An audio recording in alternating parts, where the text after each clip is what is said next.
கவுண்டம்பாளையம் அருகே உள்ள குப்பச்சிபாளையம் housing board பகுதியில் சுமார் 1800 குடும்பங்கள் வசித்து வருகின்றனர். இப்பகுதியில் பல ஆண்டுகளாக அரசு பேருந்து வசதி இல்லாததால் பள்ளி மற்றும் கல்லூரி மாணவர்கள், பெண்கள், முதியோர், தொழிலாளர்கள் உள்ளிட்ட ஆயிரக்கணக்கானோர் தினமும் சிரமத்துடன் பயணம் செய்து வந்தனர். இந்த நிலையில் அப்பகுதி மக்கள் மற்றும் தமிழ்நாடு வணிகர் சங்கங்களின் பேரவை வடக்கு மாவட்ட தலைவர் கோவை எஸ் மகேந்திரன், மாநில துணைத் தலைவர் பிரின்ஸ் சுந்தர் அண்ணாச்சி உள்ளிட்டோர் கடந்த வாரம் மாவட்ட ஆட்சியரிடம் கோரிக்கை மனு அளித்தனர்.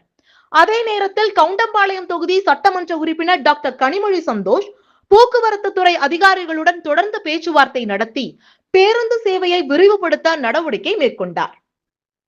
அதன் பலனாக இன்று முதல் 104ஆம் எண் அரசு பேருந்து சேவை குப்பச்சிபாளையம் ஹவுசிங் போர்டு பகுதி வரை சுமார் 3 கிலோமீட்டர் நீட்டிக்கப்பட்டு இயக்கப்படுகிறது. இதன் மூலம் 1800க்கும் மேற்பட்ட குடும்பங்கள் நேரடியாக பயன்பெற உள்ளதாக தெரிவிக்கப்பட்டுள்ளது.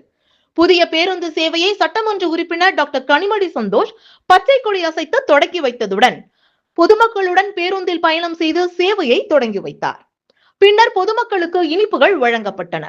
இதனைத் தொடர்ந்து தமிழ்நாடு வணிகர் சங்கங்களின் பேரவை சார்பில் வடக்கு மாவட்ட தலைவர் கோவை எஸ் மகேந்திரன், மாநில துணைத் தலைவர் பிரின்ஸ் சுந்தர் அண்ணாச்சி மற்றும் நிர்வாகிகள், குப்பச்சிபாளையம் ஹவுசிங் போர்டு பகுதி பொதுமக்கள் ஆகியோர் சட்டமன்ற உறுப்பினர் டாக்டர் கனிமொழி சந்தோஷுக்கு சால்வை அணிவித்து நன்றி தெரிவித்தனர். நிகழ்ச்சியின் போது ஹவுசிங் போர்டு பகுதியில் நிலவும் சாக்கடை பிரச்சினைக்கு நிரந்தர தீர்வு, அங்கன்வாடி மையத்திற்கு சுற்றுச்சுவர் அமைத்தல் உள்ளிட்ட பல்வேறு கோரிக்கைகள் அடங்கிய மனுக்களையும் பொதுமக்கள் எம்எல்ஏவிடம் வழங்கினர்.